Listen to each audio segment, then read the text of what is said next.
Assalamualaikum warahmatullahi wabarakatuh.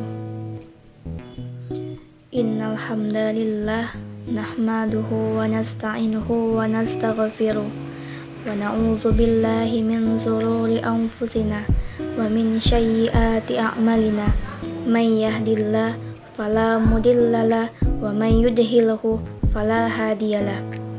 Asyhadu an la ilaha illallah wahdahu la syarikalah wa asyhadu anna Muhammadan abduhu wa rasuluh la nabiyya ba'da amma ba'du.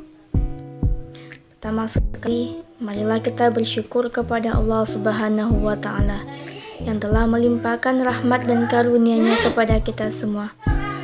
Salawat dan salam untuk junjungan kita, yakni Nabi Muhammad sallallahu alaihi wasallam. Baiklah, tanpa memperpanjang kata muqaddimah, langsung saja masuk pada kultum saya pada pagi hari ini yang berjudul Gambaran di Akhirat. Allah Subhanahu wa Ta'ala berfirman dalam Quran surat Al-Baqarah ayat 166 sampai 167 yang artinya yaitu orang-orang yang diikuti berlepas tangan dari orang-orang yang mengikuti dan melihat azab yang begitu pedih seketika hubungan mereka terputus. Orang-orang yang mengikuti berkata, sekiranya saya mendapat kesempatan kembali ke dunia, tentu kami akan berlepas tangan dari mereka sebagaimana mereka berlepas tangan dari kami. Demikian Allah memperlihatkan kepada mereka dan mereka tidak akan keluar dari api neraka. Hadirin yang berbahagia, ayat ini adalah suatu gambaran bagi kita, suatu kejadian yang akan terjadi nantinya di akhirat atau di hari pembalasan antara orang yang diikuti dan orang yang mengikuti. Orang yang diikuti ini kita sebut sebagai buya, sebagai ustadz, sebagai guru, ataupun seorang kiai. Dan orang yang mengikuti kita sebut sebagai murid, sebagai jamaah, atau seorang pengikut. Yang mana nantinya sang guru akan berlepas tangan dari jamaahnya karena telah melihat azab yang begitu pedih dan dahsyat. Dan pada saat itu, sayang seorang guru kepada jamaahnya tidak akan ada lagi. Dan setia seorang jamaah kepada gurunya tidak akan ada lagi.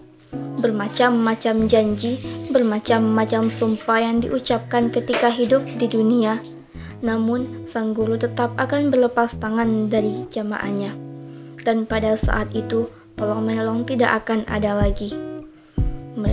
Masing-masing mereka akan menyelamatkan dirinya sendiri.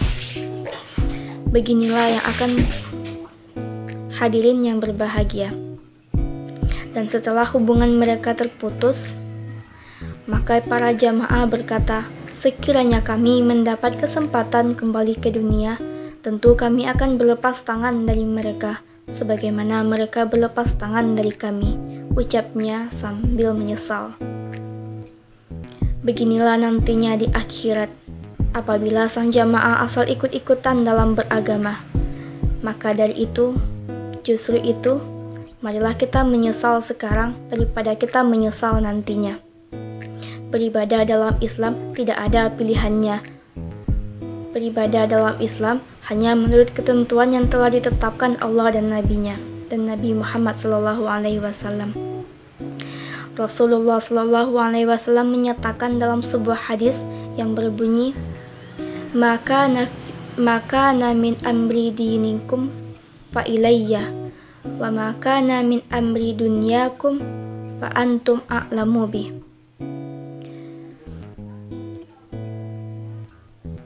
Yang artinya, apa saja yang menyangkut urusan agama, kembalikan kepadaku, kata Rasulullah. Dan apa saja yang menyangkut urusan dunia, kamulah yang lebih tahu. Hadis riwayat Ahmad. Beginilah aturan dalam Islam. Beribadah dalam Islam adalah urusan Rasulullah. Dan tidak dibenarkan dalam Islam berlebihan dalam ketentuan Nabi. Walaupun baik buruknya dan banyak orang yang mengikutinya. Namun orang-orang yang berlebihan dan membuat dalam hal ibadah yang tidak ada contohnya dari Nabi, itu yang disebut dengan bid'ah. Dan bid'ah itu adalah kesesatan. Orang pelaku bid'ah ini hatinya memang puas, senang mengerjakannya. Namun, padahal dia telah keluar dari Islam. Maka dari itu, berhati-hatilah kita dalam beribadah kepada Allah Subhanahu wa Ta'ala. Mungkin sekian dari saya. Mohon maaf apabila ada kekurangan, kesalahan. Saya sudahi dengan Assalamualaikum warahmatullahi wabarakatuh.